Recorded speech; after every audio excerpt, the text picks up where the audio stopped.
La communauté flamande, à la suite des premières lois linguistiques, à la suite des événements de l'université de Louvain, avait durci son ton et désirait au minimum une autonomie dans l'université. Avant 1968, l'université avait l'intention de dédoubler complètement ses enseignements, mais et d'avoir, disons, une frange de l'administration à la limite bilingue, s'exprimant aussi bien en néerlandais qu'en français. Il est évident que c'était une vue assez passéiste et qu'il était nécessaire d'avoir un enseignement en néerlandais complet dans toutes les facultés, avec peut-être une expression pour les romanes. Et c'est ainsi d'ailleurs la vision qu'avaient les Flamands, représentée d'ailleurs dans le nouveau conseil par celui qui deviendra le recteur de la VUB, Aloïs Guerlot. C'est donc avec Aloïs Guerlot que nous avons, qui avait un caractère nationaliste flamand, que nous avons discuté de la meilleure manière possible de réaliser la coexistence des enseignements complets en néerlandais et en français. Et je vous passe sur une multitude de détails, mais toujours est-il que l'objet, la conclusion finale, sur laquelle nous sommes tombés entièrement d'accord, y compris d'ailleurs le conseil d'administration de l'université, était la séparation complète, totale, des deux universités, avec leurs autorités propres, indépendantes, mais et gardant en commun ce que l'une et l'autre souhaitaient garder en commun. Nous avons ainsi gardé en commun, au départ, l'enseignement de la philologie romane. Nous avons gardé en commun le centre de calcul qui était important et qui se développait. Nous avons gardé en commun un laboratoire des hautes énergies. Dans ces années, nous sommes parvenus à séparer complètement les deux universités dans l'ensemble et avec répartition du capital. Après avoir fait cela, nous avions le terrain de la plaine des manœuvres, donc du boulevard le boulevard du Triomphe aujourd'hui, avait été acquis par l'université unitaire. Il a été divisé dans l'entente entre les deux universités. Les deux universités n'avaient plus de lien.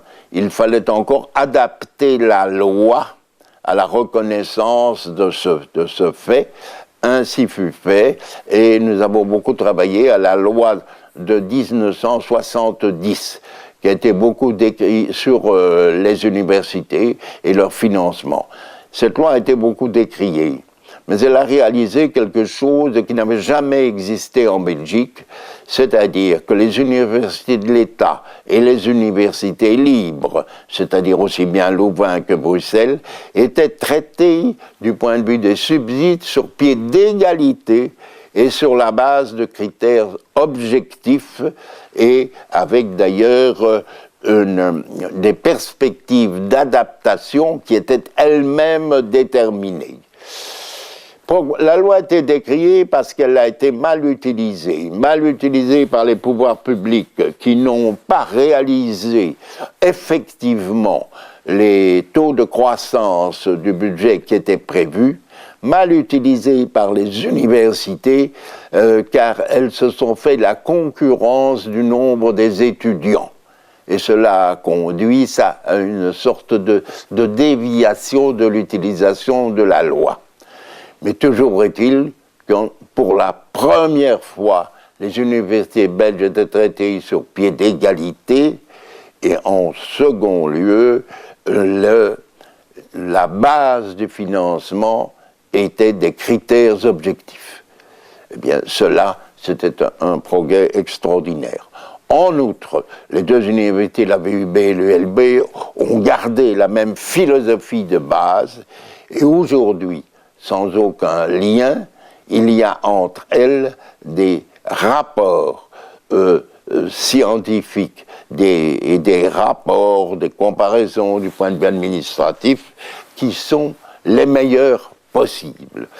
Et on peut dire que, né avec du fait des lois linguistiques, du fait des événements de 68, il y a là eu une parfaite adaptation. Pourquoi ? Parce que nous avons évité de passer par toutes les phases successives de la modification de la Constitution de l'État belge lui-même. Dès le départ, nous avons dit ce sera côte à côte dans l'autonomie, mais dans la même vision. Et nous avons, ce n'est plus en quelque sorte qu'une confédération de deux universités, mais elle fonctionne parfaitement. Et cette histoire, aujourd'hui, est peut-être plus d'actualité que jamais.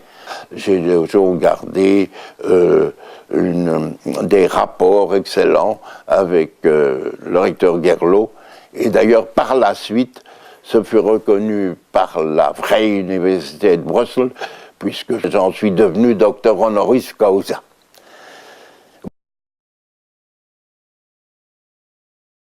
Les grands travaux collectifs sont pour moi l'aboutissement en quelque sorte de la participation, parce qu'il faut la volonté conjointe de toute une série d'hommes et de femmes pour parvenir à aboutir. Mais alors, l'aboutissement est collectif et il est souvent très utile. C'est ainsi que j'ai participé à la commission d'évaluation en matière d'énergie électronucléaire, à la commission sciences, technologies et société de la Fondation Roi Baudouin, d'un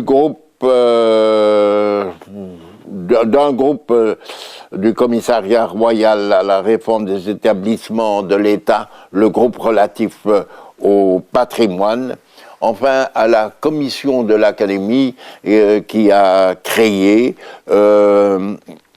le CAPAS, c'est-à-dire le comité de l'Académie pour les applications de la science.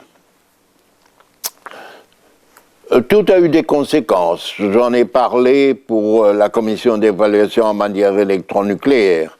La commission sciences, techniques, société de la Fondation Bois-Baudouin avait été remise, c'était en 1986, au ministre qui avait la charge et qui était, fait du hasard, c'était avant qu'il se retire pendant quelques années, qui était M.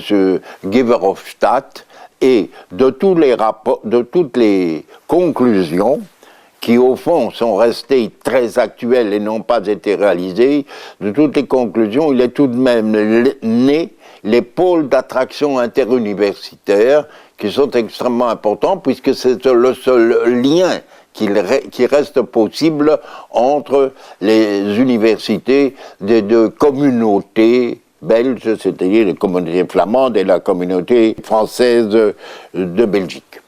Quant au CAPAS, il a été créé en 1987, il a donc 20 ans, et avec les efforts du secrétaire perpétuel actuel, Hervé Asquin, de nouveaux statuts de l'Académie viennent d'être approuvés par la communauté française de Belgique, un nouveau règlement aussi, et dans ces nouveaux statuts se trouve la 4e classe qui est donc en cours de création.